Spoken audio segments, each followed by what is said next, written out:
Speaking Human. Today on Speaking Human, GE rounds up some familiar robot faces, Apple plays ping pong with Venus and Serena, and Planet Fitness sounds the alarm on lunks.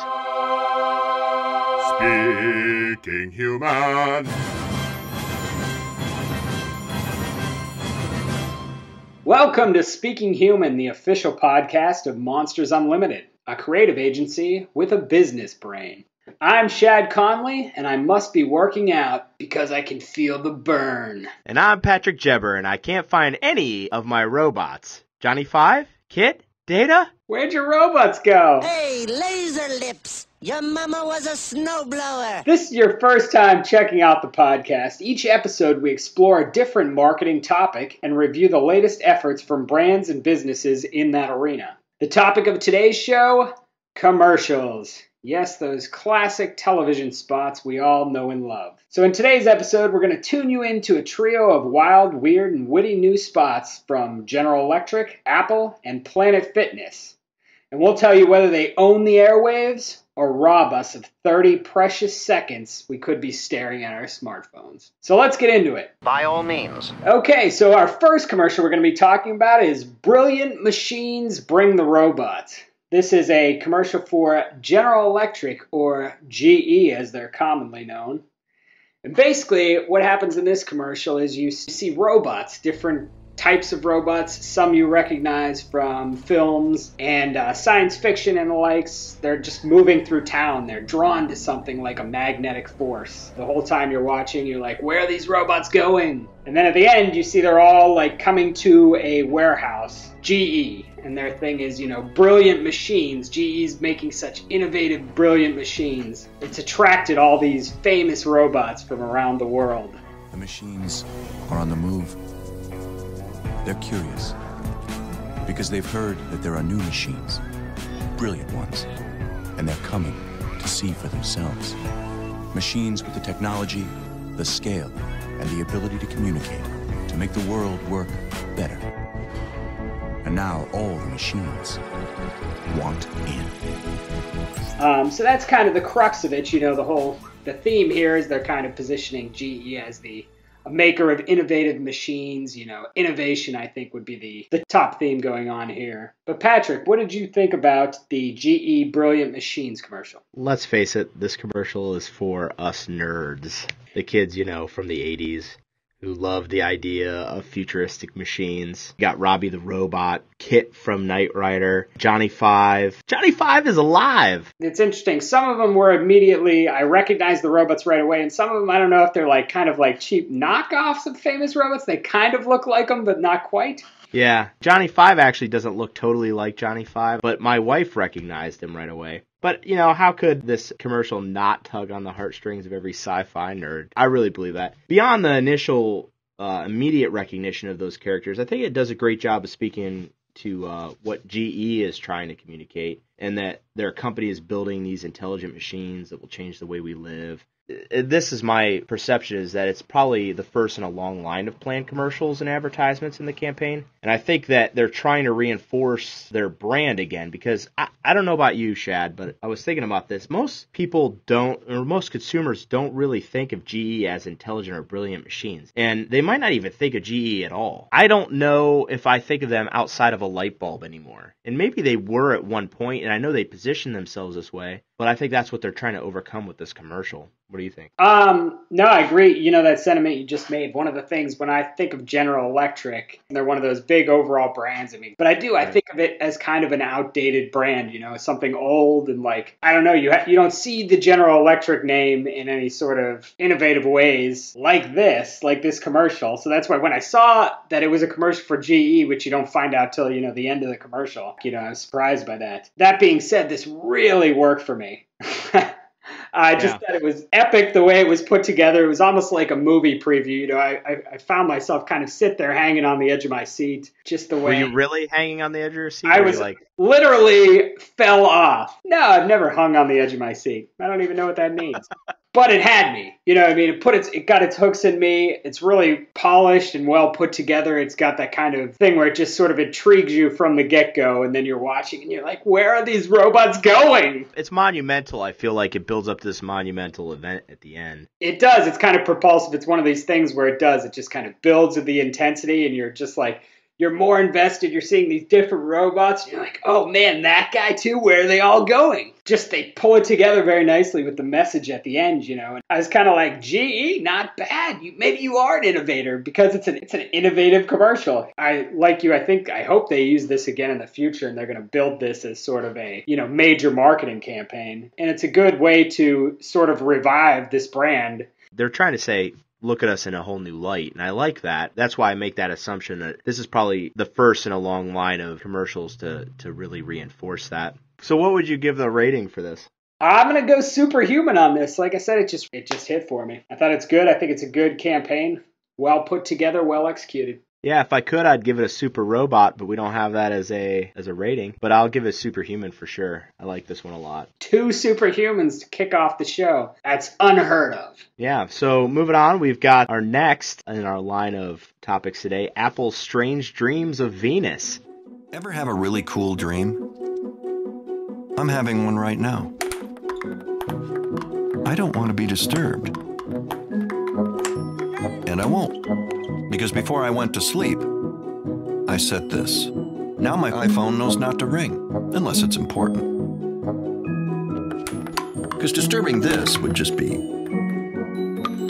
wrong. So this commercial, as you probably have seen, because Apple commercials are not hard to find on any channel, is similar to a lot of their traditional commercials where they have a white background. It basically starts off with Venus and Serena, the tennis champions. You're playing ping pong against these two lovely ladies, set from the vantage point of the viewer. So it looks like you are playing ping pong with them. But the narrator is actually talking about how they love this new feature, or this feature of the iPhone. The Do Not Disturb setting on your iPhone allows you to set it so that people can't wake you up in the middle of the night. Great feature. I don't know why they didn't think of it sooner. This dream sequence, there he's playing against Venus and Serena. This is actually a dream he's having, and he's beating them. So that's the gist of it. What did you think of this? Well, you know, my initial impression, obviously, they have the classic Apple, the white, the music, the narration, all that stuff. And it's a cool technology, like you said, with the phone. It's one of those like features, I don't even know it gets touted that much, but it is. It's a cool idea. You don't know why somebody didn't come up with it sooner. One of just those 10,000 cool things that kind of the iPhone can do. And usually their commercials are pretty good at, you know, explaining these kind of little facets of what their products can do, why it's cool. Not this one. This commercial is like the opposite of the GE commercial. This did not work for me at all. I thought the concept was just flawed. I don't know. I thought it was flat. I thought it was celebrities for no reason.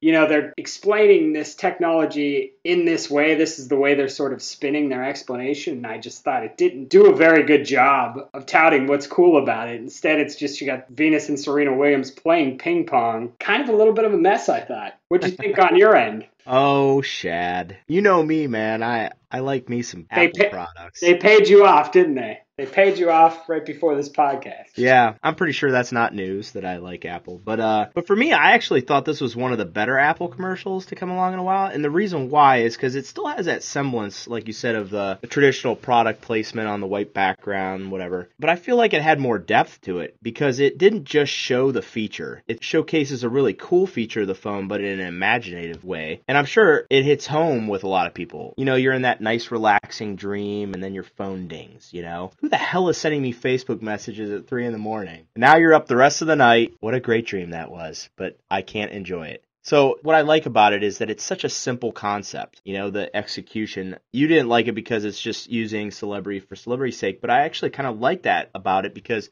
you know, you've been in this situation before where you're having this dream. In this case, obviously, my dream isn't to play ping pong with two tennis champions, but who's is? And I don't particularly even like those celebrities. So you're eliciting that emotion that comes with, you're in this nice deep sleep. But think about, you even said you're describing that dream, say you're like floating or levitating through the air. Think how much cooler something like that would be, or how many other different things you could do that I think would be so much better than you're playing ping pong with Venus and Serena. You know what I mean? Yeah. Create that serene state and then, show how bad it sucks to get that interrupted. I don't know. I just feel like there's so many different ways you could have done this and explained this feature that would have been more powerful. Felt like, okay, we've got Venus and Serena. How could we fit them into this Apple commercial today? I would rather them show somebody floating in space or whatever. Yeah.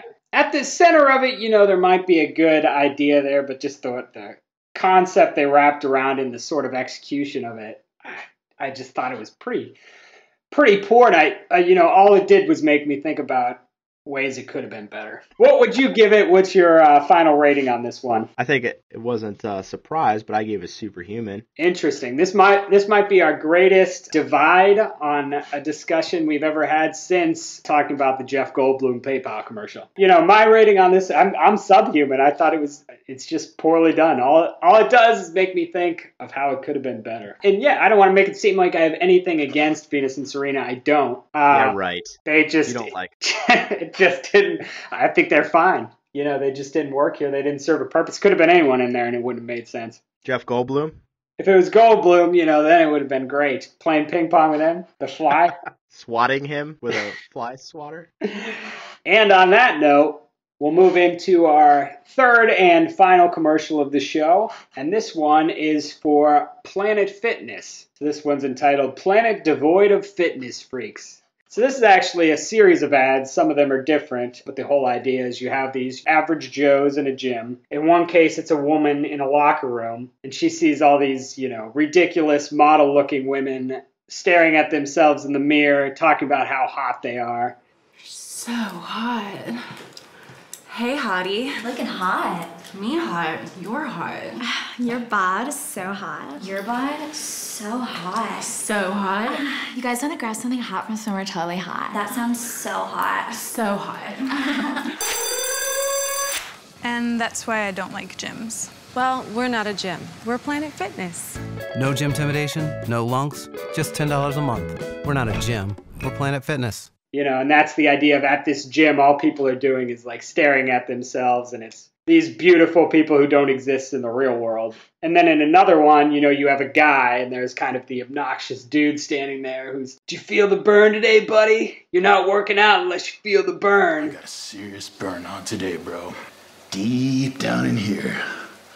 Did you get your burn on? I guess so. Bros know when they get their burn on. Maybe here? No, bro. Bros know. Burning. And that's why I don't like gyms. Well, we're not a gym. We're Planet Fitness. No gym intimidation, no lunks, just $10 a month. We're not a gym. We're Planet Fitness. So it's creating these stereotypical characters of these, gym people, these fitness freaks who just annoy the hell out of regular folks trying to go to the gym. They call them lunks. They say sound the alarm on lunks. You've seen them, Patrick.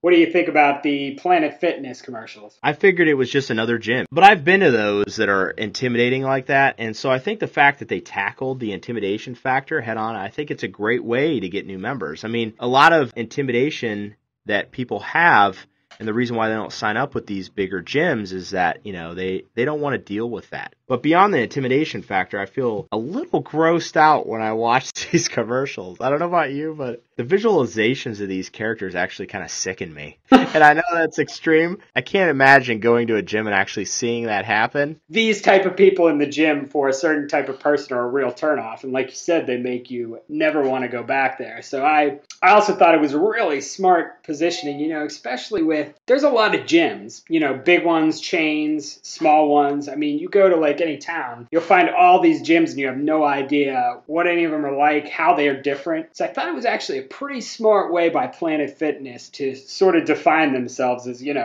we're kind of like the average person's gym, and I like the whole sound the alarm on lunks. I like the term lunks being thrown in there. Never even heard that term before. No, I haven't heard it before either. I've also never heard of Planet Fitness. So what do you give it your rating when it comes down to it? I'm going 3 for 3 today. I give this a superhuman. You got to go with your gut. I agree. You know, this probably, of the 3 we've been watched, probably the best one, I'd say. So yeah, this is a superhuman for me. Nice. Do you have any, final thoughts you want to say as far as commercials? A lot of people think the commercial is sort of a dead form of marketing, with DVRs and everything like that. What do you think about that? I don't know. What are your thoughts on that, Patrick?